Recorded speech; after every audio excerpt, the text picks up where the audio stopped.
Dalam sebuah konflik, ya, krisis Rusia Ukraina atau kalau kita memilih mengatakan invasi Rusia terhadap Ukraina, tentu ada aspek sanksi yang dikeluarkan oleh Amerika Serikat dan negara-negara sekutunya.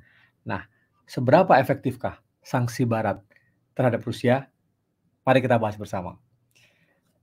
Selamat datang di channel Tirta Musitama, khususnya segmen 5 menit per HI. Bagaimana kita belajar hubungan internasional, memahami secara mudah dan membumi. Baik, bersama saya Profesor Tirta Musitama. Nah, pertanyaan yang tadi saya sampaikan di depan, efektifkah sanksi Barat terhadap Rusia? Nah, sanksi memang seringkali digunakan ya untuk menekan pihak yang dinilai melanggar sesuatu gitu. Dalam hal ini Rusia karena melakukan invasi terhadap Ukraina menurut kacamata Barat. Ya, walaupun Rusia juga memiliki alasan kenapa dia melakukan serangan terhadap Ukraina. Nah, di video saya yang lain Anda akan menemukan jawabannya apa alasan Rusia tersebut. Silahkan ya. Kemudian biasanya yang dilakukan berbagai macam sanksi. Yang paling mudah adalah sanksi ekonomi.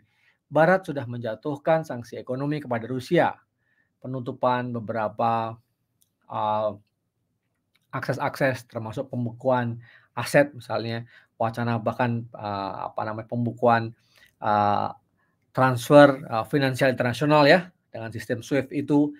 Nah, upaya-upaya itu dilakukan, upaya untuk menekan Rusia agar menjadi tidak berdaya.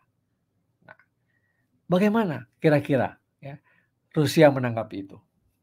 Tentu saya ingin mengatakan bahwa satu hal yang menarik dan sangat penting dalam negara besar seperti Rusia adalah faktor idiosinkratik dari Putin itu sendiri.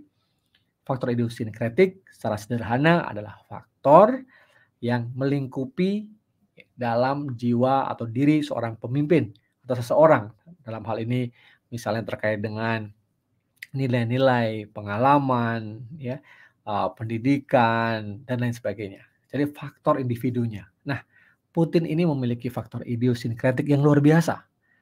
Ya, sebagai seorang pemimpin Rusia yang sudah sangat lama dan juga bekas agen Rusia KGB dan lain sebagainya yang sudah penuh ya memakan asam garamnya dalam dunia keamanan, geostrategis, ekonomi dan percaturan dunia bersama para aktor-aktor pemimpin dunia yang lain. Nah, ini menjadi hal yang sangat penting.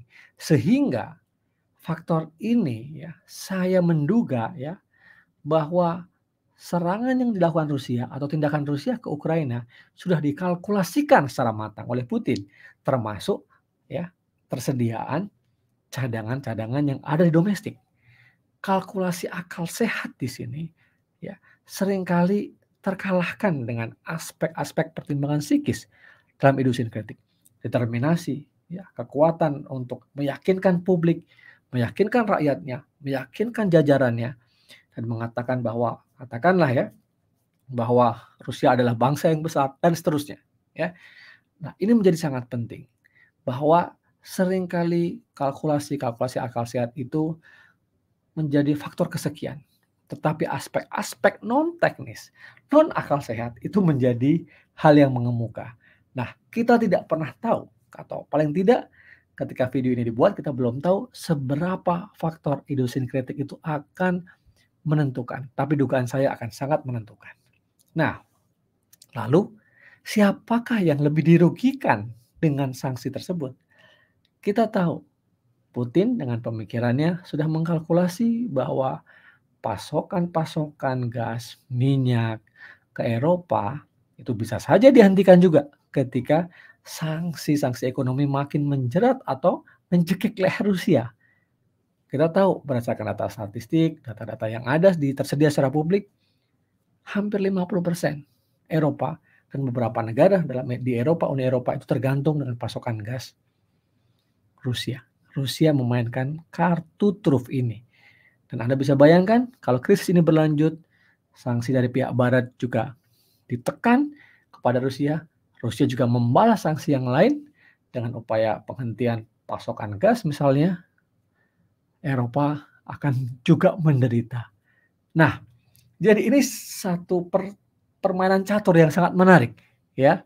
Nah, bahwa cadangan Rusia, pasokan gas, hubungan dengan China merupakan satu faktor yang kuat yang dimiliki oleh Rusia dalam mengatur, memainkan, eee eee, catur-caturnya ya, pion-pionnya dalam konflik Rusia dan Ukraina ini. Dan masih panjang, jadi kembali kepada pertanyaan tadi, apakah akan efektif? Banyak faktor yang mempengaruhi, saya menyampaikan semua tergantung, bahkan mungkin yang paling utama adalah faktor idiosinkratik dari Putin. Bagaimana kita bisa menganalisis kemungkinan-kemungkinan langkah-langkah yang akan diambil oleh Putin. Tentu juga Barat juga akan mengkalkulasi itu. Dan juga Putin juga sebenarnya sudah menakar juga bagaimana faktor idiosinkratik dari para pemimpin Barat, para pemimpin negara-negara Uni Eropa, ya, AS dalam kira-kira akan menangani kasus krisis Rusia Eropa ini. Nah, makanya kalau ingin tahu ikutin terus ya channel ini, jangan lupa subscribe, like, dan share. Kita ikuti bagaimana perkembangan-perkembangan di dunia internasional yang perlu kita ketahui, pantas kita ketahui, dan itu kemungkinan besar juga akan berdampak kepada kita. Seperti apa itu? Simak video-video saya selanjutnya. Terima kasih banyak, sehat selalu, sukses buat kita semua.